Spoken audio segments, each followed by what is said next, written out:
Have you ever stopped to think about what connects, well, everything, every living thing on our planet? Today, we're going to dive deep and untangle that incredible, intricate web of ecosystems and the just stunning biodiversity they hold. So let's start with a little riddle. What could a single blade of grass, a tiny grasshopper, and a massive hawk possibly have in common? I mean, they seem like they're from completely different worlds, right? But the answer, well, it gets to the very heart of how life on Earth actually works. They're all connected. And that connection is the perfect lead-in to our first big idea, the ecosystem. To really get how everything fits together, we've got to start with the house where it all takes place. So what is an ecosystem exactly? Well, the term was first thought up back in 1935 by an ecologist named A.G. Tansley. It's basically a community of living things interacting with each other and with all the non-living stuff around them. And the name itself gives us a huge clue. It comes from the Greek word oikos, which means house. And honestly, that's the perfect way to think about it. It's a shared home where everything is linked together. Now, any house needs power to keep the lights on, and an ecosystem is no different. The engine that drives the whole thing is the flow of energy. And really, that flow is all about one simple question: who eats whom? In this big energy game, you've got three main players. First up, you have the producers. Think of plants. They're amazing because they make their own food using sunlight. Then you've got the consumers. That's animals, including us. We get our energy by, eating other things. And finally, you have the all-important cleanup crew, the decomposers. These are your bacteria and fungi, breaking down all the dead stuff and returning those valuable nutrients right back into the system. And here we can see exactly how that energy moves along in what we call a food chain. Let's take a classic grassland example. The sun's energy gets soaked up by the grass. A grasshopper comes along and eats the grass, then a frog eats the grasshopper, a snake eats the frog, and finally, an eagle snags the snake. See? It's a pretty straightforward transfer of energy, moving up from one step to the next. But let's be real. Nature is never that neat and tidy. An eagle doesn't just eat snakes, right? In the real world, it's much more like a tangled, complex food web. It's this huge network of all these different food chains crossing over and connecting. This gives animals more than one thing on the menu, and it makes the whole system a lot more stable and resilient. So how in the world do you visualize something so complicated? Well, thankfully, a biologist named Charles Elton came up with a brilliant tool for this way back in 1927. It's called an ecological pyramid.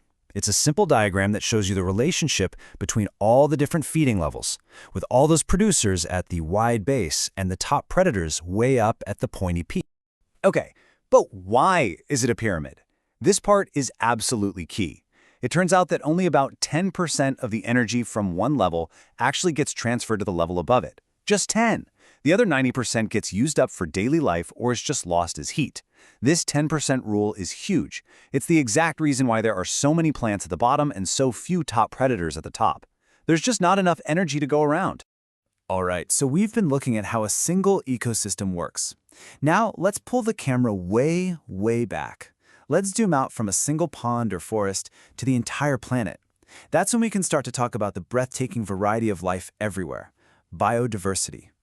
And biodiversity isn't just one thing. It actually operates on three different levels. First, you've got genetic diversity. That's all the variety within a single species. Think about the thousands of different kinds of rice. Then there's species diversity. That's the variety of different species in one place, like lions, tigers, and elephants in a region. And finally, you have ecosystem diversity, the incredible variety of whole habitats, from scorching deserts to deep oceans to lush forests. So why does all this variety matter so much? Well, this quote really just nails it. Biodiversity isn't just some nice-to-have, pretty thing to look at. It's literally the foundation for everything we need to survive. It's where we get our food, our clothing, our shelter, our fuel, even the medicines that keep us alive. But here's the tough part. This absolutely vital web of life is fragile, and right now it is seriously under threat. There are forces out there that are actively pulling it to threads, unraveling these connections and putting, well, everyone, including us, at risk. The major threats really boil down to three things. The biggest one is habitat loss. That's when forests are cut down or wetlands are drained to make room for farms or cities. Then there's poaching, the illegal hunting and trading of wildlife.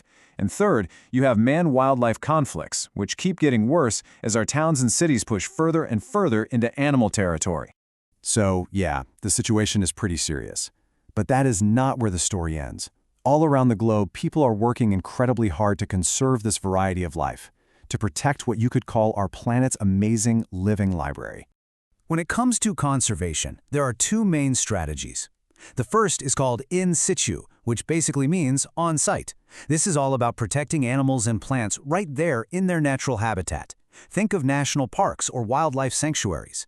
The other path is ex situ, or off-site. This is when we protect species outside of their natural homes, in places like zoos, botanical gardens, and seed banks. It's often for species that need special care or breeding programs. We really need both approaches to make a difference. Which brings us to this final thought.